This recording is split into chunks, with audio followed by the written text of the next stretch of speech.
Bonsoir. Alors vous n'avez pas peur, hein?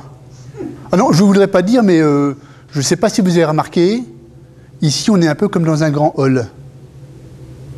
Il y a même les escaliers derrière. Ne me dites pas que vous n'avez pas entendu parler de l'interdiction de squatter les halls d'immeubles. Je ne vous croirai pas. Enfin, vous faites comme vous voulez, hein. Mais si M. Hortefeux passe dans le coin, moi je ne vous connais pas. Hein. Oui, bon, je sais, je dis n'importe quoi. Et tout ça parce que j'hésite à démarrer le spectacle, parce que j'ai un mauvais pressentiment depuis ce matin.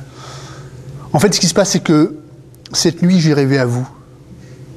Rien d'extraordinaire. Hein. On était là, je faisais mon spectacle. Alors moi, de mon côté, ça se passait plutôt bien. J'étais dans une forme olympique, meilleure que jamais.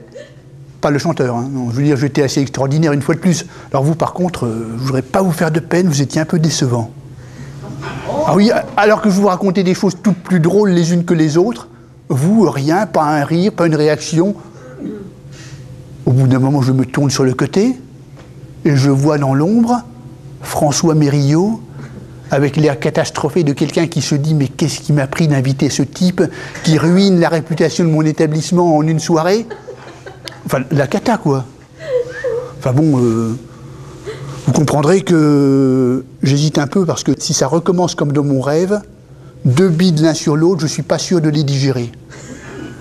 Surtout que là, depuis que je suis rentré, je vous vois et je vous reconnais. C'était bien vous dans mon rêve. Tiens, je ne voudrais pas balancer, mais lui derrière, au fond, il s'était endormi au bout du deuxième sketch. Mais voilà, la connerie vient d'en placer une. Le niveau avait bien chuté d'un seul coup, ça aurait dû me mettre la puce à l'oreille, mais non. Bon ben, on va redémarrer. Mais je vous préviens, on repart de très bas. Hein. Bon, on évacue vite fait. On dit également qu'être devenu gros bonnet, ça lui a filé la grosse tête et qu'il n'a pas les idées larges pour autant. D'ailleurs, en matière d'esprit, c'est un cumulard. Il a à la fois l'esprit de clocher et d'escalier.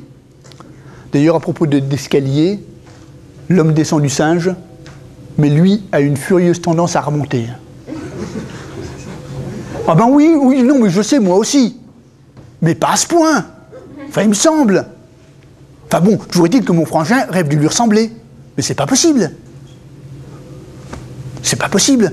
Quelqu'un avec qui on peut discuter calmement, même quand on n'est pas d'accord, peut pas être complètement con. À la rigueur, un peu con sur les bords, comme moi. Ou puis encore, c'est même pas sûr, hein. Parce que moi, je vous préviens, j'aime pas qu'on me contredise. Hein. Vu? Bon. Donc, de toute façon, il réfléchit trop.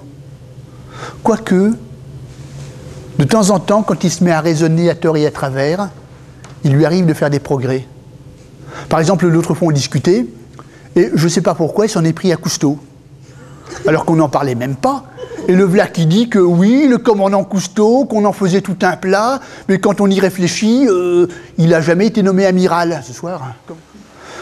Donc mon oncle est connu dans la famille comme celui qui a fait construire, après s'être dit lassé des appartements qui ne lui appartenaient pas.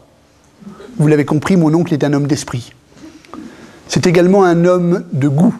C'est ainsi que, voulant quelque chose qui est du style, il a fait appel à un architecte italien qu'il nous a présenté comme le descendant de celui qui avait fait la tour de Pise.